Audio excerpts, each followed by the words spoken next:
Kapag masungit ang panahon, otomatikong tanong ng marami, may pasok kaya? Kaya naman agad na ipinaalala ng Angeles City Government sa pangunguna ni Mayor John Lazatin na hindi lahat ng pag-ulan ay otomatikong nangangahulugan ng kanselasyon ng klase dahil may malinaw daw na guidelines na sinusunod ng pamahalaan bago magpatupad ng suspension.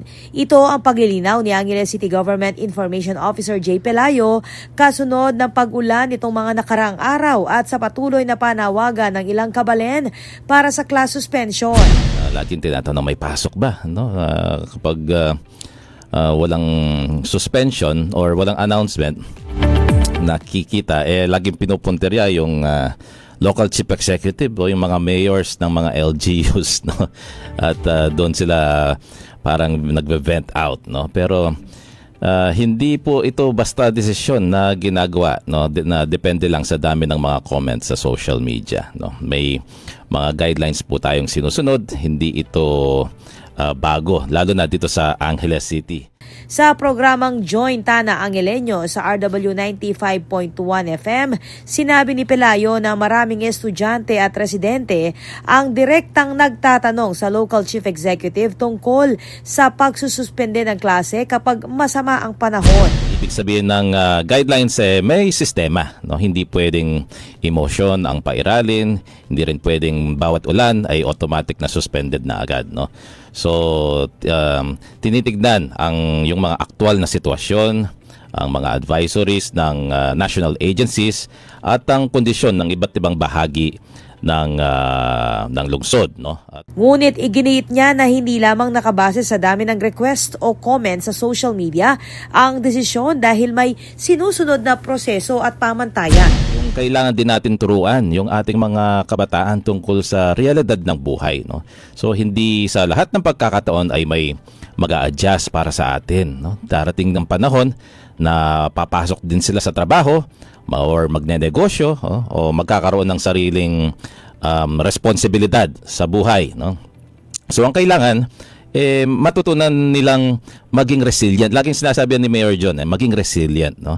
Ang kakayahang humarap sa hamon habang inuuna pa rin ang kaligtasan, no? So hindi ibig sabihin nito na isinasantabi ang welfare ng mga bata, no? Ang safety will always be a priority.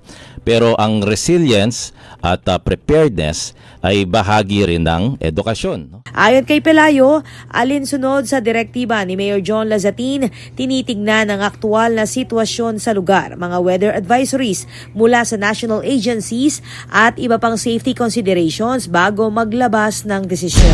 Yung good governance ay hindi nasusukat sa dami ng suspensions, no? Nasusukat ito sa malinaw na polisiya, yung patas na pagpapatupad at mga mamamayang handang makiisa, no? So magtulungan tayo. Dahil naman laging sinasabi ni Mayor John, magtulungan tayo. Dagdag pa niya, mahalaga rin na mahubog ang resiliency ng mga kabataan habang sinisiguro ng LGU na nananatiling prioridad ang kaligtasan ng mga mag-aaral.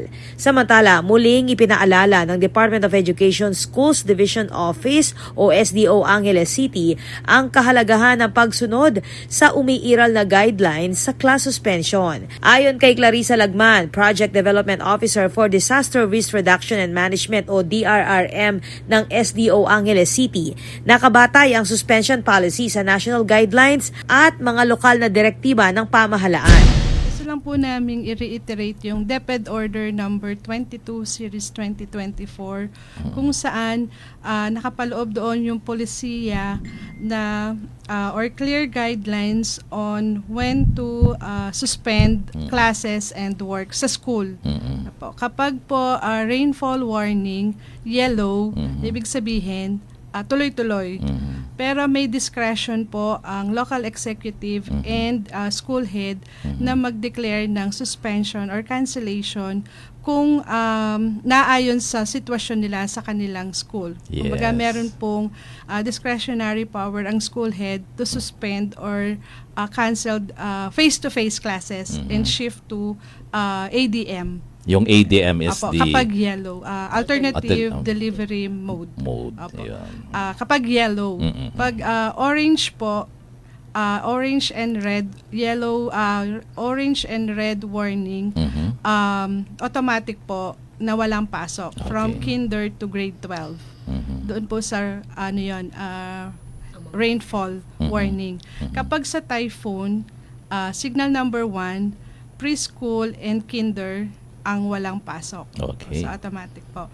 Pag signal number 2, kinder to grade 10. Grade 10. Ito hanggang po ay grade 10. base sa DO22 Series 2024.